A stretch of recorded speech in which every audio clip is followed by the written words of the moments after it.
Selamat pagi pemirsa, seorang pemuda penyandang disabilitas di Kota Mataram, Nusa Tenggara Barat ditetapkan sebagai tersangka kasus dugaan kekerasan seksual dengan korban mahasiswa.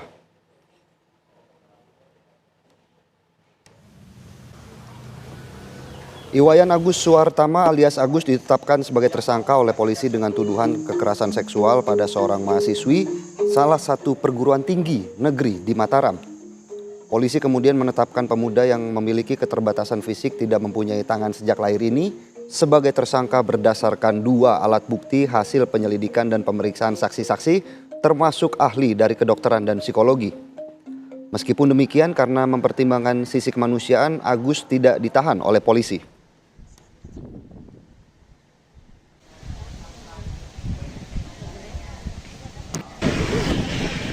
Dan pemirsa, kami akan kembali melanjutkan bincang-bincang kami dengan Iwayan Agus sebagai tersangka dan juga ada Ade Latifah selaku pendamping korban. Agus, kemudian bagaimana dari Agus sendiri melakukan perlawanan ataupun penjelasan ataupun yang dilakukan oleh Agus untuk menghadapi kasus ini? Saya yang dimana cara melawan itu yang dimana kasus ini yang pertama tidak masuk akal karena saya tidak bisa membuka baju celana sendiri dan yang dimana saya tidak bisa ngapa-ngapain dan seperti ancaman apa yang saya berikan atau yang saya katakan, kan dia lebih normal daripada saya, masa dia tidak bisa ngelawan atau membantah? Itu yang saya sangat bingungkan, Pak. Dan pemirsa, saat ini Polda NTB tengah melakukan konferensi pers terkait kasus dugaan kekerasan seksual dengan korban mahasiswa. Kami akan langsung mengajak Anda menuju ke Polda NTB. Ketika kemudian kondisi-kondisi itu sudah terjadi, maka seseorang bisa melakukan banyak hal di luar kendali dia karena posisi ini. Dan secara ahli psikologi banyak menyebutkan bahwa itu bisa dilakukan oleh orang asing. Oleh orang yang tidak pernah datang dalam kehidupan kita, dan itu memungkinkan untuk melakukan manipulasi emosi gitu ya. Jadi terutama mungkin kalau akhirnya individu siapapun itu punya pola belajar, pola melakukannya secara berulang, kemudian memiliki keunggulan cara secara verbal, secara fisik, secara gesture, secara ekspresi ya gitu. Itu jadi itu terungkap ya di dalam teori kajian manipulasi emosi. Dan siapa yang mudah dimanipulasi emosi mungkin juga menjadi pelajaran buat kita ya. Individu yang mudah dimanipulasi secara emosi adalah individu yang risk factor-nya besar atau faktor risikonya besar. Misalnya mungkin riwayat pengasuhan tidak baik, kemudian riwayat kekerasan seksual sebelumnya gitu, mengalami pelecehan kekerasan seksual sebelumnya, itu lebih memungkinkan untuk terlibat dalam kegiatan seksual serupa atau mirip di kemudian hari dan lebih mudah ya gitu. Nah jadi ini perlu menjadi perhatian awareness kita bersama bahwa pengalaman-pengalaman masa lalu, kondisi psikologis, pengasuhan buruk atau mungkin pendidikan seksual yang rendah itu juga bisa kemudian menyebabkan individu tidak memiliki pertahanan diri dan mudah dimanipulasi secara emosi. Mungkin demikian.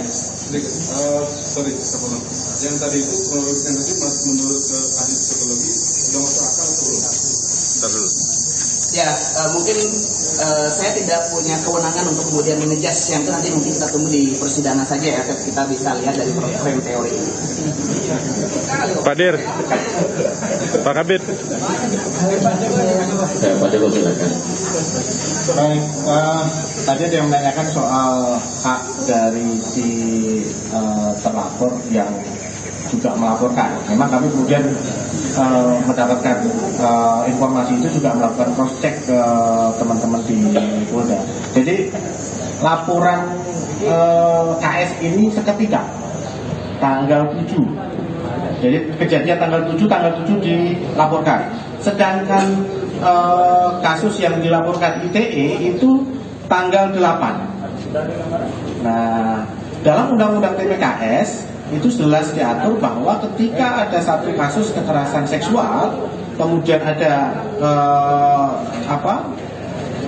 dituduhkan ada tuntutan balik, itu memang hak korban, saksi dan pendamping itu diabaikan laporan itu.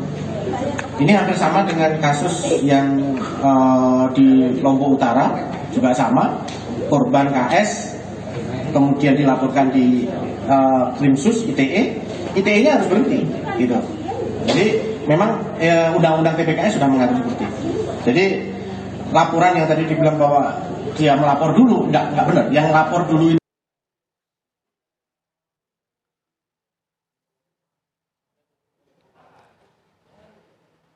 Dan pemirsa, kami akan kembali mengajak Anda untuk berbincang-bincang terkait kasus dugaan kekerasan seksual dengan korban mahasiswa. Kita ke Ade Latifah terlebih dahulu. Latifah, jika memang korban sempat melakukan perlawanan, apakah tidak ada kemudian dari orang-orang di sekitar yang melihat dari kejadian tersebut yang mencoba untuk menolong korban?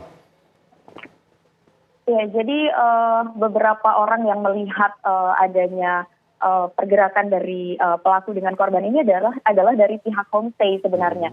Nah, justru ini yang kemudian menyebabkan korban juga semakin ketakutan karena ada kecurigaan dari korban bahwa pelaku sudah biasa pergi ke homestay itu, karena ketika kemudian mereka masuk dalam homestay itu tidak ada satupun orang-orang dari homestay itu yang bereaksi curiga atau semacamnya begitu. Sehingga kemudian korban sempat menyatakan bahwa saya ketakutan karena saya berpikir ketika saya mencoba untuk kabur saat ini, orang-orang yang sepertinya sudah tahu tentang si pelaku ini akan bekerja sama untuk mengejar saya jika saya kabur. Dan itulah yang kemudian menyebabkan korban semakin ketakutan. Jadi kalau dikatakan apakah ada saksi, ada orang yang melihat tapi kemudian tidak ada orang-orang yang bereaksi atas datangnya mereka ke homestay itu.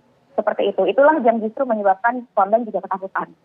Sementara untuk korban sendiri, berarti pelaku hanya satu orang atau lebih dari satu orang yang membuat korban sendiri merasa ketakutan jika saat itu melarikan diri, Latifah?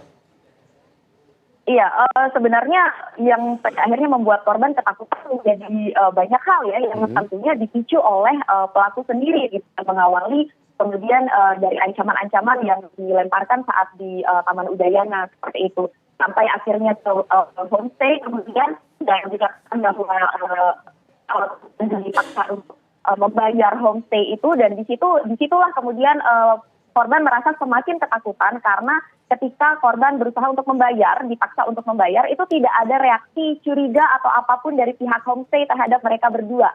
Jadi korban semakin merasa ketakutan karena merasa bahwa sepertinya sudah biasa ya pelaku datang ke sini, sehingga pihak homestay menjadi biasa saja reaksinya seperti itu. Itulah mengapa kemudian ketika masuk ke dalam kamar, ketika korban berteriak menangis, di situ kemudian pelaku mengancam bahwa jika berteriak nanti akan didengar dan akan dinikahkan. Kemudian akhirnya korban percaya karena rasa-rasanya orang-orang yang ada di sekitar sana tidak ada yang berpihak pada dia, seperti itu. Itulah yang menyebabkan korban semakin ketakutan. Baik, terima kasih Ade Latifah selaku pendamping korban dan juga Iwayan Agus selaku tersangka dalam kasus pemerkosaan atau pelecehan seksual yang terjadi di wilayah NTB ini. Semoga kasus bisa cepat selesai. Terima kasih teman-teman atas waktunya.